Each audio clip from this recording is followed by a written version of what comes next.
Bismillah. Assalamualaikum warahmatullahi wabarakatuh. Mari kita lanjutkan ngaji filsafat kita. Pelan-pelan kita akhirnya sampai juga ke bagian paling menonjol dalam tradisi filsafat modern yang dikenal dengan nama positivisme.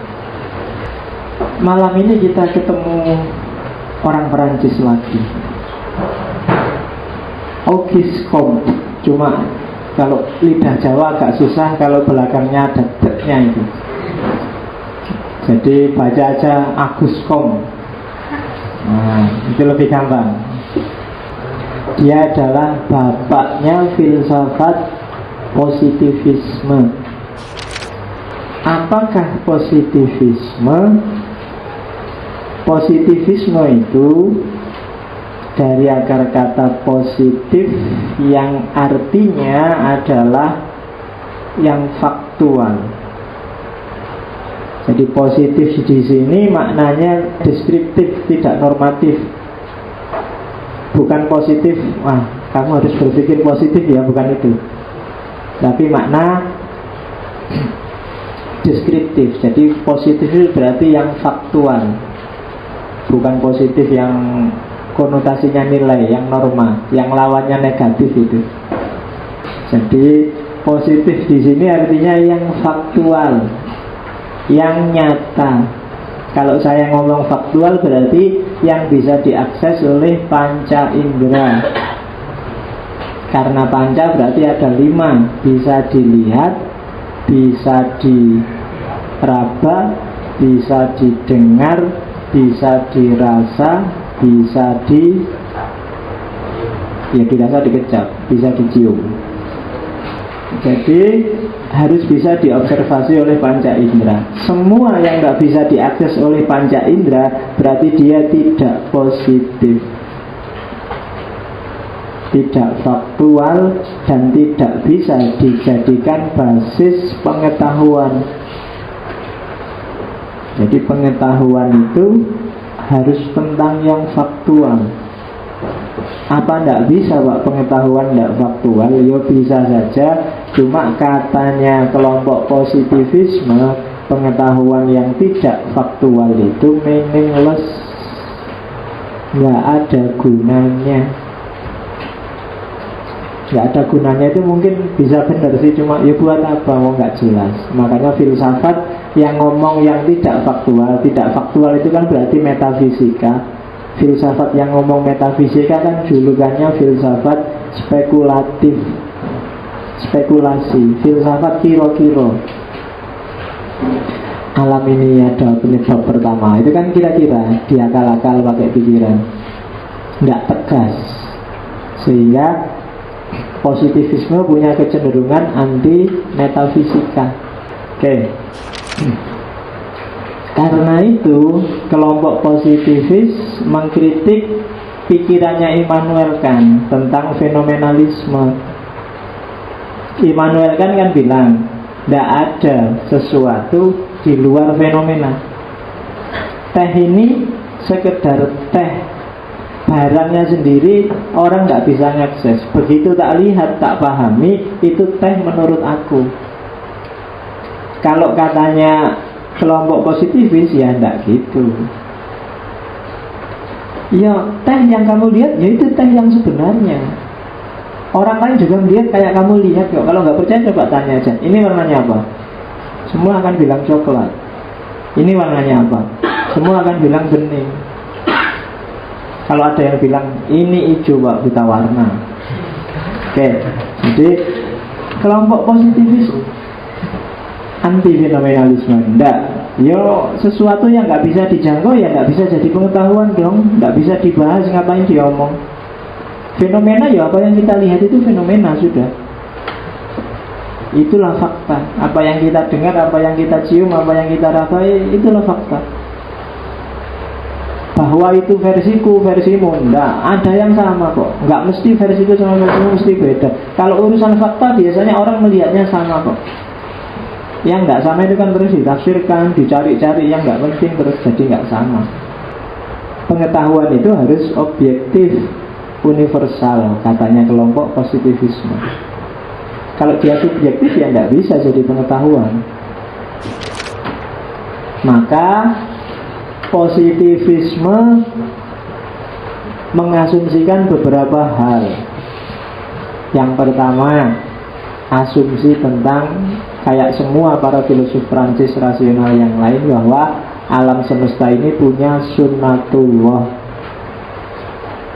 ada aturannya, ada polanya. Jadi teratur dan berkesinambungan. Yang kedua, manusia adalah bagian dari alam semesta. Manusia juga punya sunnatullah. Dalam dirimu ada hukum, kamu bisa lapar, kamu bisa ngantuk, itu kan sunnatullah. Nggak usah dibantah, wong itu ada. Tapi saya bisa melawan ngantuk, iya, tapi kan fitrahnya kamu itu bisa ngantuk. Saya bisa pak nggak makan 3 hari 3 malam, cuma minum aja sereal.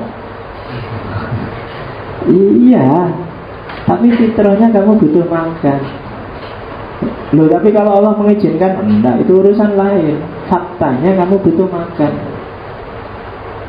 Kenapa? Karena kita bagian dari alam semesta. Jadi asumsinya positivisme yang kedua itu. Jadi alam ini ada sunnatullahnya, ada keteraturannya, dan manusia itu juga bagian dari alam, maka dalam dirinya ada sunnatullah. Bahkan tidak cuma manusia secara fisik, perilakunya manusia itu ada polanya juga, ada patternnya.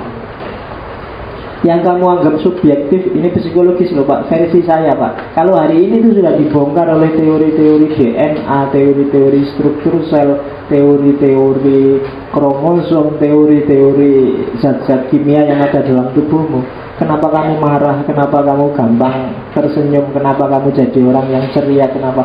Kalau sains, ilmu kimia, ilmu itu bisa menemukan jawabannya secara fisikal, ya kan? Ya, yang tiap hari kamu lihat, misalnya kalau ada perempuan tiap hari marah-marah, terus kamu tanya, kamu sedang dapat ya? Itu kan hormonal kan? Berarti ada zat kimia yang berpengaruh dalam dirimu. Oke, jadi semua perilaku manusia ditentukan oleh alam. Yang keempat, pengetahuan itu dari fakta, dari pengalaman, tadi sudah dijelaskan. Dan kalau itu fakta, yang bisa diketahui manusia hanya fakta yang objektif. Fakta subjektif nggak bisa diketahui.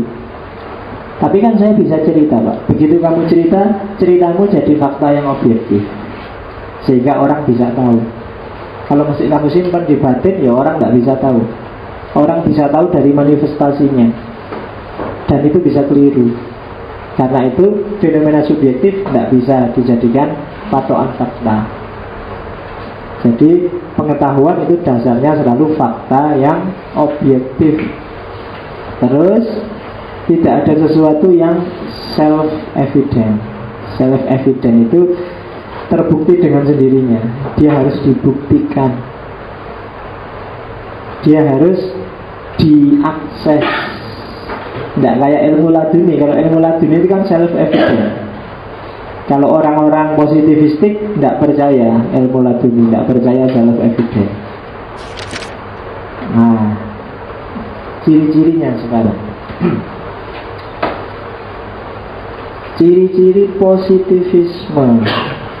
Yang pertama, bebas nilai atau objektif. Objektif itu berarti kamu sebagai ilmuwannya, sebagai pengamatnya, harus memposisikan diri sebagai subjek yang mengetahui, dan yang ingin kamu pahami posisikan sebagai objek yang ingin kamu ketahui. Itu berarti cara berpikir yang objektif. Kamu mengambil jarak dari objek yang ingin kamu pahami. Jadi katanya positivisme, dari situlah nanti lahir pengetahuan.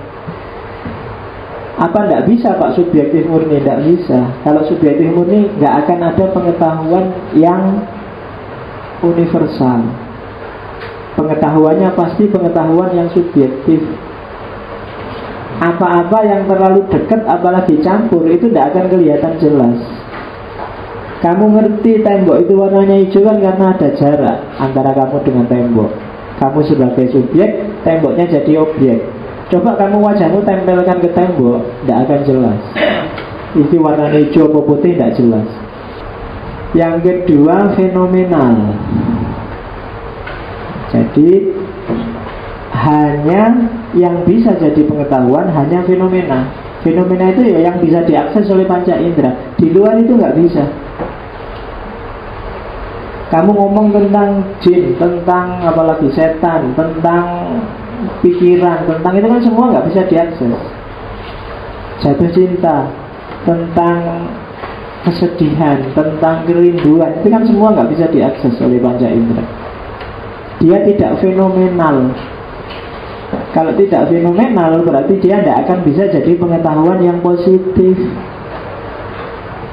Bisa jadi pengetahuan tapi tidak jenis pengetahuan yang positif, pengetahuan yang faktual, pengetahuan yang ilmiah. Oke, itu ciri yang kedua. Ciri yang ketiga, normalisme. Positivisme, cara berpikirnya adalah individual partikular, tidak universal. Cara berpikirnya cenderung induktif. Jadi memahami teh ya teh ini saja, bukan teh biasanya.